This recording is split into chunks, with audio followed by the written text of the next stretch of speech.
Hello, ma'am. Good noon. Our group is going to represent and report about the topic normalization of database tables. And our group consists of 3 members, namely Lara Mahalyaluz Lara, Gibay Vincent E., and Gibay Micah Christie E. The first topic is database normalization. A well-known database Sigma design approach is database normalization. It enables us to compile important data into a single table. Any attribute data or data that is only indirectly connected to store in distant tables linked by a logical relationship between parent and the child tables. The main purpose of the normalization process is to remove redundancy and on reliance on data. Normalization allows us to break down large tables into smaller ones by giving a logical relationship between them. The importance of DBMS normalization. Normalization increases data consistent by avoiding data duplication and maintaining data in a single location. Normalization facilities for the groupings of like related data under the same sigma, resulting in a better data grouping. Normalization enables for faster index creation, which speeds up researches. As a result of OLTP, a normalization database or table is employed online transaction process. The flow of database normalization. More tables to join as data is divided over more tables that necessity to join tables grow, making the operation more difficult. The repeated data will be saved as line of codes rather than the true data. Therefore, tables will contain codes rather than real data. Different types of normalization. First, normal form. Second, normal form. Third, normal form. Boys code normal form. Fourth, normal form. Fifth, normal form.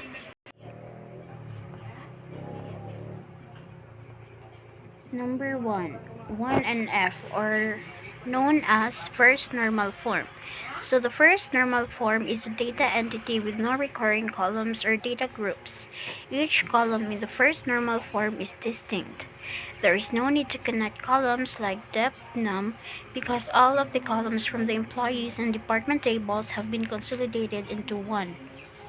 On the other hand, a table with all of the essential columns would be difficult to organize as well as run and store.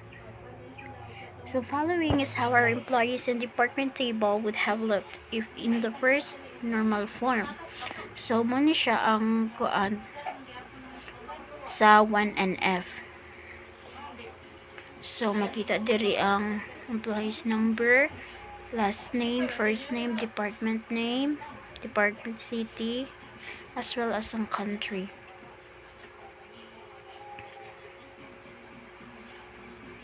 Second, 2NF, or second normal form.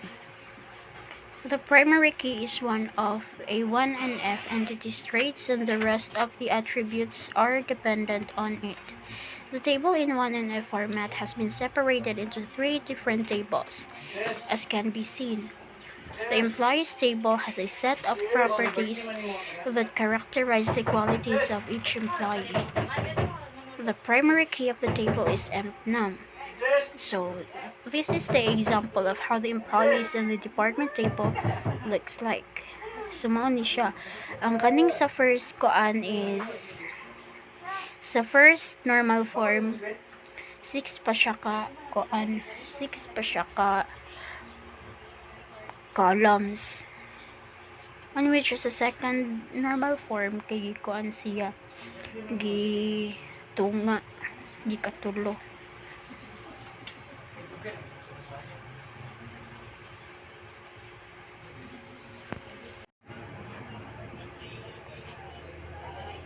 Third, 3 and F or third normal form.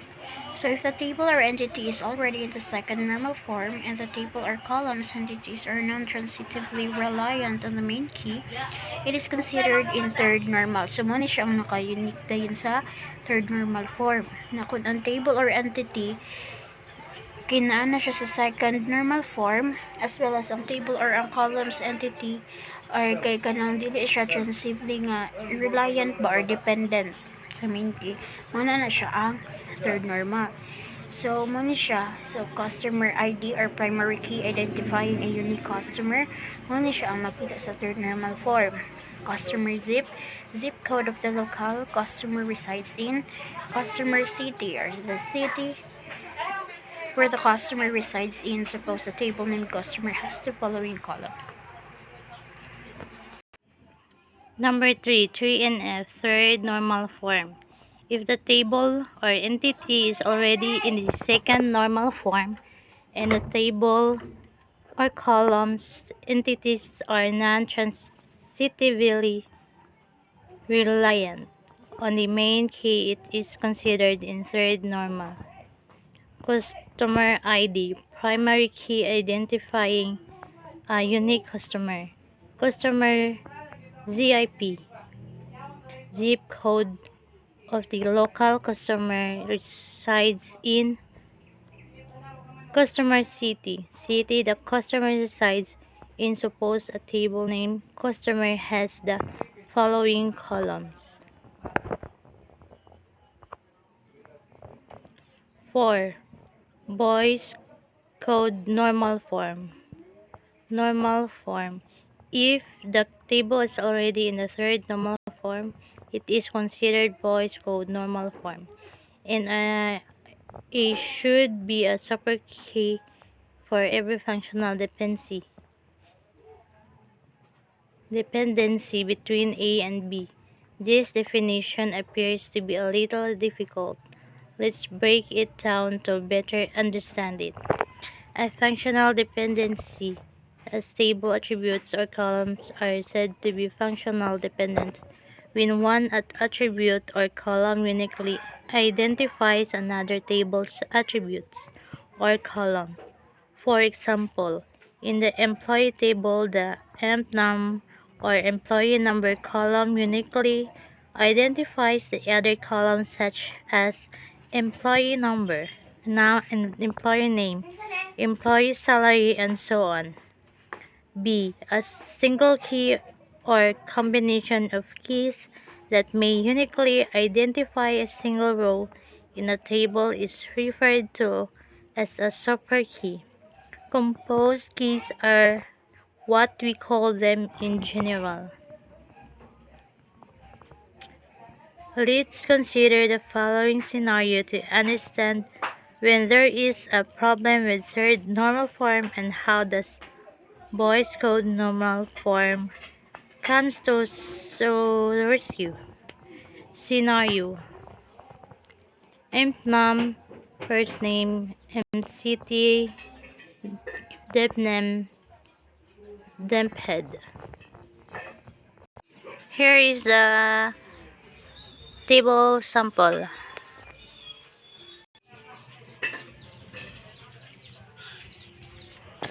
Fourth normal form. If a table lacks two or more independent data describing the relevant entity, it is said to be in fourth normal form. 6. Fifth normal form. Only if a table meets the fourth normal form requirements and can be broken down into many tables Without losing any data, can it be considered in fifth normal form?